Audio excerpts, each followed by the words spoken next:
Монгол улсын ерөнхийлөгчийн 2025-аас 2026 оны хичээлийн шинэ жилд зориулсан нээлтийн хичээл. Эх орны ирээдүй болсон хүүхэд багчуудаа, сурагчид, оюутан залуусаа, эрхэм хүндэт багш сурган хүмүүжүүлэгчтэй, хүндэт эцэгчүүдээ, ард иргэдээ та бүхэнд хичээлийн шинэ жилийн баярын мэндийг өргөн дэвшүүлье.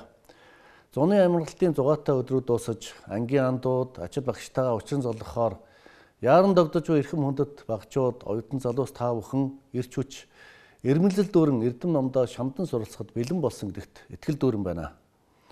Мөнгөн хонх жигнэж эрдмийн аянд мордох 9-р сарын 1 бол эрдэм боловсрал тэмүүлсэн хүн бүрийн баяр, эрдэм номын ариун үйлсийн гэгэн эхэл байд юм а. Эзэн хичээвэл заяа хичээн хэмээх ухаант ардын мэрэгэн үгийг гүнээ ухамсарлан даган мөрдвөл та бүхний сурсан эрдэм мэдлэг, эзэмсэн ур чадвар хувь хүний амьдралд төдийгүй улс орны хөгжил дэвшид ач тусаа өгнө гэдгийг үргэлж санаж яваарай. Мөн эрдэм номын аянд хөтөлж халуун сэтгэл хайр инэрлээр сурган хүмүүжүүлдэг багш нараа хүндэтгэн хайрлаж, үр хүүхдээ эрдэм номтой сайн хүн болгоход бүхнээ зориулан хөдөлмөрлөж яваа аав ээжийнхээ ачийг амжилт бүтээлээр хариулахыг ямагт хичээж яваарай. Эх орныхоо хөгжлийн тулгуур болсон эрхэм хүндэт хүүхэд багчууд, оюутан сурагчид, багш сурган хүмүүжүүлэгчид, эцэгчүүд та бүхэндээ хичээлийн шинэ жилийн баярын мэндийг дахин хүргэж, эрдмийн гэгэн үлсэд нь өндөр амжилт хүсье өрөөё. Мөнх Тэнгэрийн хүчин дор Монгол улс мандан бодрох болтугай. Монголчуудын бичиг үсгийн соёл.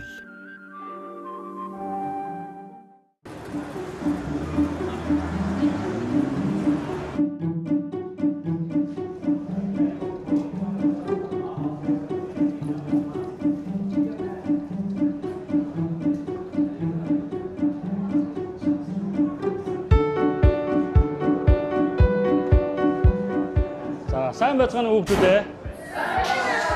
За, сайхан амарцгаасан уу? Та бүхэнд хичээлийн шинэ жилийн мэнд хүргэе. Өнөөдөр 9 сарын 1-нд бид бүхэн их хэлний өдрийг тэмдэглэдэг. Одоо бүгдээрээ монголчуудын бичиг үсгийн талаар жаахан дэлгэрүүлж ярьцгаая. Тэгэх үү? Тийм. За, тэгээ. Юу н бичиг үсэг юунд хэрэгтэй гэж санаа боддог вэ? За. Бичиг үсэг нь одоо найз нөхөдтэйгөө харилцаа үүсгэх хэд хэрэгтэй. За тийм байж болно. За өөр. За тэр сууч. Яриад бас үг хэлээрээ хоорондоо харилцдаг шиг бичиг үсгээр ч гэсэн бас хоорондоо харилцаа холбоо тогтоож болно. Оо тийм. Яг үнэн. За өөр хариулах хүүхэд байна уу? За. Уншихад хэрэгтэй бас эрдэмтэй хүн болоход хэрэгтэй. Тийм ээ. Эрдэмтэй хүн болоход ном сонин уншихад бичиг үсэг зайлшгүй хэрэгтэй байдаг. Хүн ер нь өөрийнхөө санаа бодлыг хэлээр илэрхийлж бие биентэйгээ харилцдаг. Хэлээр илэрхийлсэн зүйл үеэс үед дамжиж, уламжилж ирснийг бол ам зохиол гэж бид нэрлэдэг. Харин тэр зүйлийг тэмдэглэж үлдээсэн нь бичиг үсгийн дурсгал болж уламжилж ирдэг. Анх хүмүүс өөрийнхөө санаа бодлыг хад чулуун дээр янз бүрийн байдлаар илэрхийлдэг байж. Энэ бичиг үсэг явсаар агаад зураг бичиг, хүний санааг илэрхийлдэг тийм бичиг үсэг болж явсан байна. Хүний амнаас гарч байгаа авийг янз бүрийн дүрсээр тэмдэглэдэг бичиг байдаг. Энэ бол авины бичиг гэж. Энэ бол илүү нарийн, илүү зохион байгуулалттай тийм бичгийн хэлбэр байгаамаа. Анхны бичиг үсэг 22 үсэгтэй феник цагаан толгой байж. Хамгийн ихний үсгийг альфа гэдэг тэр үсэг бол үхрийн толгойн дүрсээр ихний үсгийг хийсэн байна. Хоёр дахь нь тэр бета гэдэг үсэг бол тэр байшингийн зургаар ч юм уу. Тэгээд нэр өгөөд анхны цагаан толгой үүсэн. Анхны тэр цагаан толгой 10 гаруй одоо салаа замаар дэлхийд дахинд төгсөн нь бүгд явж монголчуудын одоо бичиг үсгийн соёлтой холбогддог. Багшаа. За асуугаарай. Монгол үндэсний бичиг хизээ үүссэн юм бол? Оо, сонирхолтой асуулт. Энэ тухай одоо манай суугч багчууд бол бүгдээрээ сонирхож бодож байгаа бах тийм ээ. Энэ талаар харин бүгдээрээ судлаач эдэмтнээс нь асуудаг оо. Энэ бол одоо Монгол Улсын их сургуулийн дэд захирал доктор Заяатар багштайгаа бүгдээрээ цахимаар холбогдъё. За сайн байна уу Заяатар багшаа? Сайхан тусаж байна уу? За сайн байцгаана уу хүүхдүүдээ. Та бүхэнд хичээлийн шинэ жилийн баярын мэндийг өргөн дэвшүүлье. За Заяатар багшаа, манай суугч багчууд монголчуудын уламжлалт үндэсний бичиг одоо хэдийд яаж үүссэн талаар сонирхож байгаамаа. Та энэ талаар бас бид бүхэн тодорхой тайлбар өгөөч. За хамгийн дөрөнд монгол бичиг гэхээр Кирилл бичгийн тогтолцооноос арай өөр, дээрээс доош чиглэсэн ийм бичиг үсэг байдгаа гэдэг дүр зураг буунаа. Бидний өнөөдөр Эрдэнэтийн судлаачдын судалж байгаа югаар он цагийг яг тоочоор онцлон тогтоогүй боловч наандаж мянган жилийн түүхтэй ийм бичиг үсгийн тогтолцоо байна гэж үздэг. Энэ бичиг үсэг бол монголчуудын өнөөдрийг хүртэл хэрэгжилж ирсэн бичиг үсгийн дотор туусан хугацааны хувьд хамгийн урттай орно. За энэ бичиг үсгийн талаар бас бодиттой түүхэн баримт сурвалжуудад тэмдэглэсэн зүйлүүд байдаг. Яан улсын судар гэж Монголын түүхэнд холбоотой сурвалж байна. Мэргэн гэгээний алтан товч гэж сурвалж байна. За энэ бичиг үсгээ бид нар та бүхэн ямар онцлогтой бэ гэвэл монгол хэлний тэр их шиглэг, аялгуулаг байдлыг их оновчтой тусгасан бичиг үсэг юм байна гэж ойлгол болно. Монгол бичиг туусан хугацааныхаа хувьд өнөөдрийг хүртэл монголчуудын хэл сэтгэлгээ, соёлын олон 10 мянган тэр өв санг бүтээсэн, тээж ирсэн бичиг үсэг гэж үздэг. Зөвхөн монголчуудын өөрсдөө зохиож хэрэглэсэн бичиг үсгүүдэд үгүй, дэлхийн хүн төрөлхтний соёлын түүхэнд оруулсан та бидний өвөг дээдсийн асар гайхамшигтай өвөө гэж хэлж болох юм аа. За Заяабатар багшаа баярлалаа. За баярлалаа. Та бүхэнд сурлагын амжилт хүсье. За хүүхдүүдээ Заяабатар докторын ярианаас юу ойлгоцгоо? За асуугаарай. Хүүхэд багчууд бид монгол хэл бичиг өв соёлоо хойж үедээ өвлүүлж үлдээх ёстой юм байна гэдгийг ойлгосон. Тийм ээ. Монгол бичиг бол монголчуудын олон зуун жил, тийм ээ, мянга илүү жилийн хугацаанд хэрэгжилж ирсэн түүхтэй бичиг учраас хүмүүр үнийгээ сурч эзэмших хэрэгтэй гэдгийг бол бас ойлгож авсан. За асуугаарай. Багшаа, монгол бичгийн хамгийн анхны олдвор хаанаас олдсон? Монгол бичгийн үү? Тийм. За зөв. Энэ нэг сонирхолтой. Монголчууд монгол бичгийг хэрэгжилж ирсэн түүх бол их эрт үед холбогдно. Бүгдээрээ тэгэхээр энийг мэдхийн тулд Чингис хаан музейд очиж үзье. Тэг үү?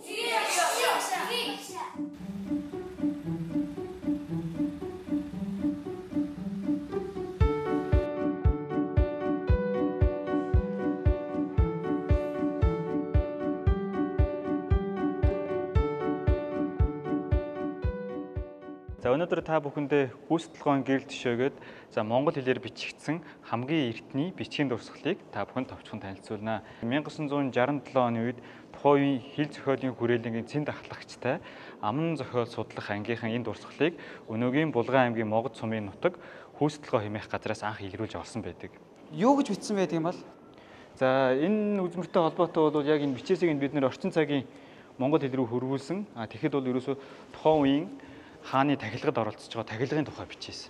Бид нэр утсаа гаргаад чат мессеж бичихтэй англи үсгээр бичдэг ч тий. Яг тэрнтэй адилхан харь үсгээр монгол хэлээр бичигдсэн хамгийн ихний дурсгал. За энийг тайлж уншсанаас хойш 2019 онд Монгол Улсын засгийн газрын 360 дугаар тогтоолоор Монгол Улсын төв соёлын хосгүй өнд бүртгэгдсэн ийм дурсгал. Тэгэхээр одоогоос 1400 жилийн тэртээ монгол хэл маань бидний ярьж байгаа монгол хэл бичгийн төвшөнд хүртлээр хөгжсөн байсныг гэрчилж байгаа хамгийн эртний дурсгал гэж хэлж болно.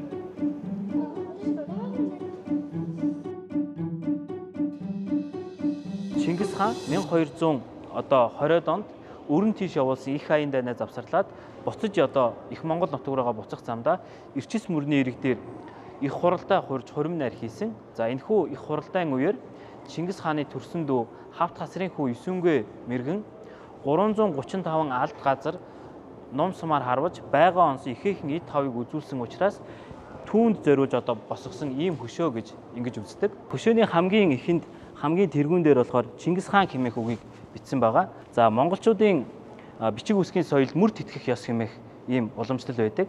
Энэ бол монголчуудын бичиг үсгийн соёлд оруулсан бас нэгэн онцгой хувь нэмрийн нэг гэж ингэж үзэж болно.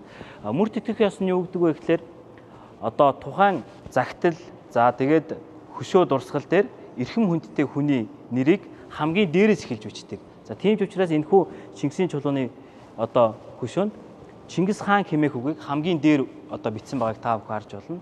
Энэхүү хөшөө дурсгал нь өдгөө монгол бичгээр бичигдсэн хамгийн эртний дурсгалуудын нэг тооцогддог.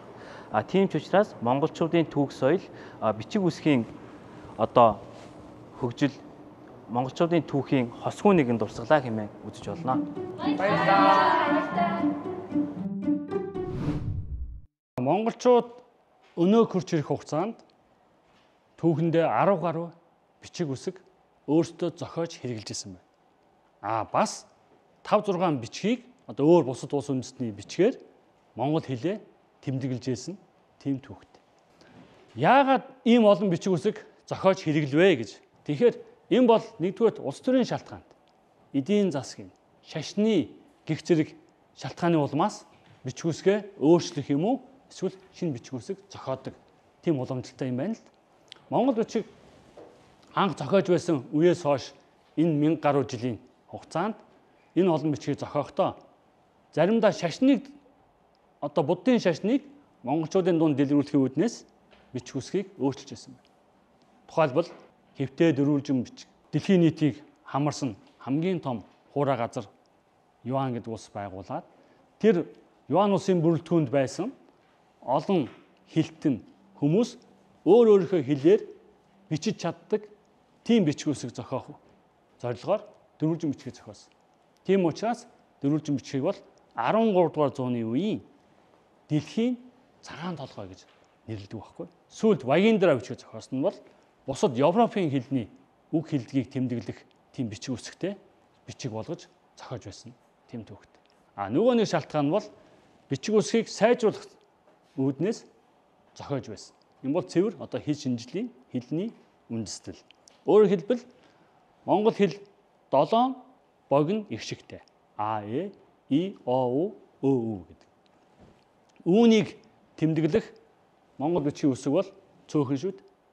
О, У хоёрын дунд нэг үсэг, тийм ээ? Ö, Ү хоёрыг бол нэг дүрсээр тэмдэглэдэг юм. Тэгэхээр энийг бас одоо хооронд нь ялгаж тэмдэглэхийн тулд жишээ нь тод бичгийг зохиосон байна.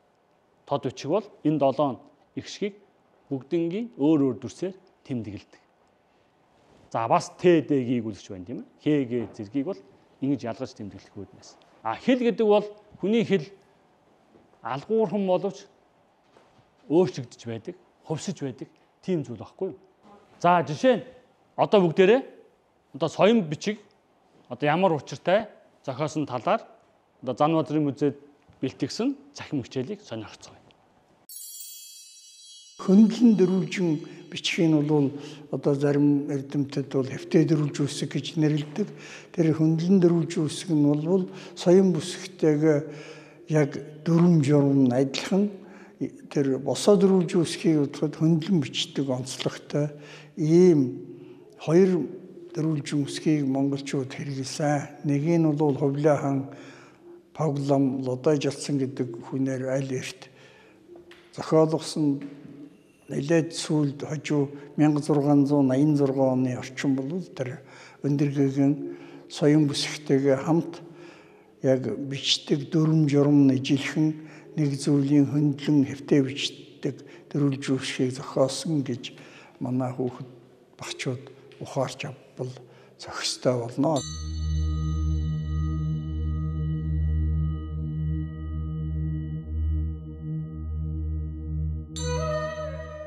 Өндөргөгийн Занбаазар бол хоёр үсэг зохиосон ийм онцгой хүн. Тэр соён бүсгийн эхлэх тэмдгийг нь бол манай улсынхаа сүлж шүтэн болгоод удаан жил болж байна. 100 гаруй жил хэрэгэлсэн. Тэр өндөргөгийн соён бүсэг бол хоёр чиглэлд бичиж болдог.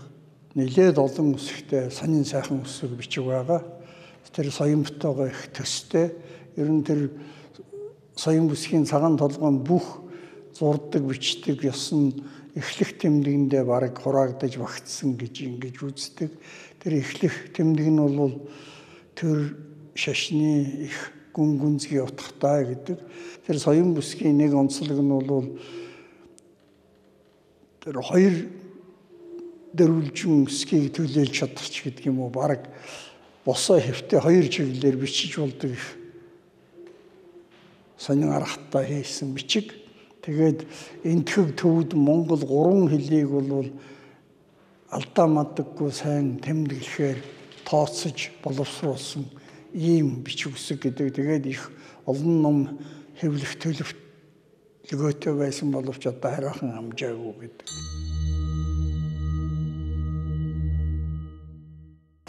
За асуугаарай. Одоо хэрэгж байгаа бичиг үсгийг хизээ хэрэгж ирсэн? За зөв, сонирхолтой. Энэ талаар харин бүгдээрээ Шинжлэх ухааны академийн хэл зохиолын хүрээдэнгийн захирал доктор Шинбаяраас асууя. Шинбаяр багшаа өрөө тэгв үү? За. За та бүхэндээ хичээлийн шинжилгээ баярын мэнд хүргье. Өнөөдөр 9 сарын 1 энэ кирилл бичиг кириллица гэсэн одоо бидний хувьд бол шинэ үсэг кирилл бичиг гэдэргээд олон талаар бол нэрлж ирсэн энэ бичиг маань Монгол улсад 1941 оноос албан ёсоор одоо албан баримтанд үлдсэн байна. Энэ цагаас эхлээд 46 оноос эхлээд өнөөдөр бид нар 80 гаруй жил, 80 орчим жил одоо энэ кирилл бичгийг хэрэгжилж байна. Энэ бол зүүн Европ дахны бичиг байсан. Ингээ Европ дахинд тараад Кавказ болоод одоо зүүн Европ, за ялангуяа энэ Азийн улс орнуудад тарсан манайх бол энэ бичиг үсгийг амжилттай хэрэгжүүлж өөрийнхөө уламжилт зарчим дээрээ Монгол бичгийнхаа тэр уламжил дээр толгуурлаад хэлбэр өөр боловч үүнийг бол дуудлага аман яриандаа зохицуулаад хэрэгжилж ирсэн. За ийм учраас утга зохиолын хэлтэй ард түмэн бол одоо кирилл бичиг одоо утга зохиолын хэлийг хөгжүүлэхэд их хувь нэмэр болсон ийм бичиг байгаа. Монголчууд бол 1980-аад оны үе болоход бол 90 гаруй хувьтай бүх нийтээр бичиг үсэг тайлагдсан ийм дэлхий дээр одоо цөөхөн байдаг ийм улс үндэстний нэг болсон. Ийм учраас алтан медалаар шагнасан байна. 3 янзын шагнал байдаг. Ираны шагнал, уншлагын одоо сайн уншлагын шагнал, Крупскаягийн шагнал гэдэг. Үүний хамгийн анхных нь бол Монгол улс. Энэ одоо бичиг үсэгт бүх нийтээр тайлагдсан ийм улс болсон. Энэ чиглэлээрээ бол энэ бичиг үсгийн түүх нь бол онцлог ийм түүх байгаамаа. За тэгэхээр бичиг үсэг бол тухайн улсын төрийн бодлоготой холбоотой байдаг байх нь байна шүү дээ. Манай улсын төр засгаас хэл бичгийн талаар ямар бодлого баримталж байгаа тухай бүгдээр ардын багш Өнөр Баянгаас тодруулъя. Сайн байна уу багшаа? Монгол улсын төр засгаас баримталж байгаа хэлний бодлогын тухай танилцуулж өгөөч. За юуны өмнө та бүхний өнөөдрийн амгалан айлтгая. Эрдэмийн баярын их хэлтэйг одоо ингэж хосолж байгаа юм сайхан үед та бүхэнтэйгээ уулзж байгаадаа их баяртай байна. За альва улс үндэстний соёл сэтгэлгээ түүхийг бол нэг үеэс нөгөө үед тэгж хамгийн хүчрхэг оюуны зэвсэг бол бичиг үсэг гэж байдаг. Бичиг үсэг гэдэг бол цаг хугацаа, орон зайн одоо бэрхшээлийг одоо даван туулж хүндрэлтний одоо оюуны соёлыг үндэсний дархлааг одоо тээдэг юм гайхамшигтай ийм одоо зэвсэг шүү дээ, танилцсан зэвсэг. Монгол хэлний тухай хууль 2015 оны 2 сарын 12-нд одоо батлагдаж тэр хуулинд заасан одоо их том одоо заалт байдیں۔ 2025 оны 1 сарын 1-ээс эхлэн зохих одоо бэлтгэл хангасны үндсэн дээр төрийн албан хэргийг хос бичгээр одоо хөтлөн явуулж эхэлж байгаа одоо ийм тэмдэглэлтэй сайхан жил болж байна л да. Тэгэхээр энэ бол төрийн бодлогын их том одоо заалт тэрнийг хэрэгжүүлж эхэлж одоо байгаа одоо ийм сайхан үед бол бид одоо амьдарч байна. За төр засгаас бол одоо хэл бичиг соёл одоо их хэлний талаар бол авч байгаа арга хэмжээ бол хангалттай. Хамгийн гол юм бол өнөөдөр бол энэ эрдэмийн баярын өдөр, их хэлний өдөр. Тийм учраас одоо манай ерөнхийлөгчөөс эхлүүлээд энэ манай төрийн одоо удирдлага энэ их хэлэндээ ийм одоо анхаарал тавьж сэтгэлээ гаргаж ерөнхий бодлогод тусгаж байгаа учраас бол манай хүүхэд багчууд одоо монгол бичгээ та бүхэн одоо монгол бичиг соёлоо эрхэмлэн дээдэж жинхэнэ одоо монгол хүний дархлааг дээсэн юм сайхан оюуны соёлыг дээдлж яваасаа гэж хүсэж байна.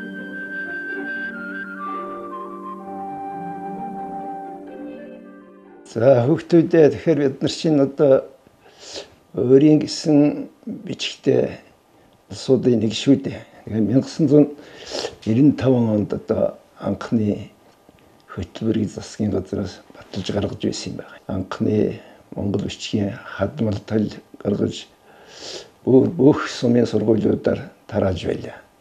За багангийн одоо монгол бичгийн сурах бичиг хэвлүүлж бас тарааж байлаа. Их мэтэр ингэж эхэлж байсан юм да. Тэр үеийг бодвол одоо бол энэ монгол бичгийн сурах, хэрэглэх юм нэлээд одоо зөвшөөрч яваа л да. Тэгэхээр монгол бичиг энэ соёл эднэр гэдгийг бид нар бидний үндэсний хувьд оршин тогтнох үндэс гэж ярьдаг тэгж үздэг энэ одоо их чухал юм байгаа шиг хөвгтүүдээ. Юу гэвэл биднийг одоо яг нарийн тодорхойлдог юм маань хэл маань байдаг. Энэ хэлийг авч явдаг юм маань бол одоо бичиг үсгээ. Бид нар шиг цөөхөлөө улс чинь одоо өөрийнхөө гэсэн энэ өв соёл юм хямгадж явахгүй бол тэрийг энэ даяарчлалын салхинд одоо хийсгэж тийм аюултай байгаамаа. Хөвгтүүд минь энэ бичиг соёлоо одоо тэр үднээс ихэд эрхэмлэн одоо хичээл суралцж яваарай.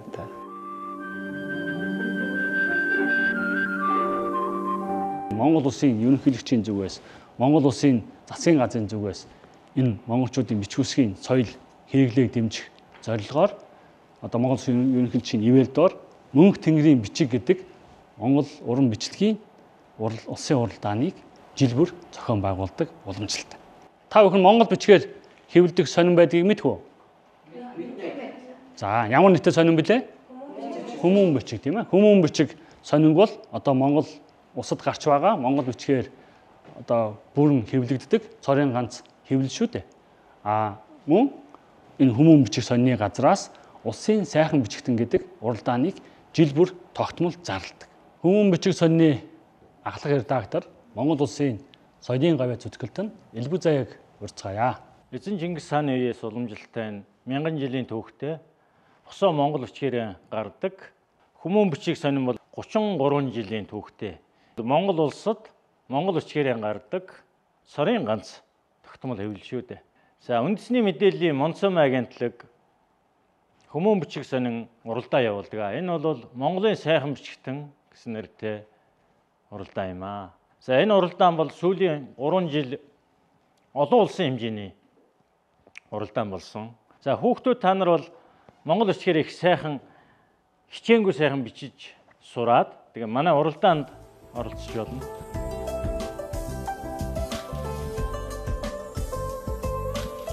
За нэвтрүүлгийн зүгээс өнөөдрийн хичээлд оролцсон сурагч та бүхний нэрийг Монгол үндэсний бичгээр уран гоёмсог бичиж дурсгаж байгаамаа. Тэнгэр гэж юм тийм ээ, өрнөхийн тэнгэр. Ингээ та бүхний нэрийг бүгдийг ингэж бичиж дурсгаж байгаамаа.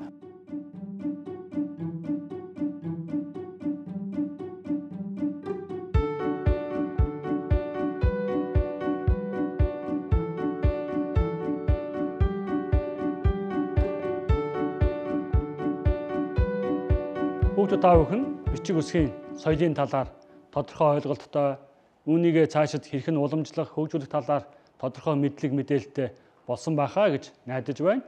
Тэгээ та бүхэн одоо үндэснийхээ хэл бичгийг улам сайн сурч, улам өндөрт өргөж авахыг хүсэн өрөөё. Өнөөдрийн хичээлд оролцсон та бүхэнд баярлалаа.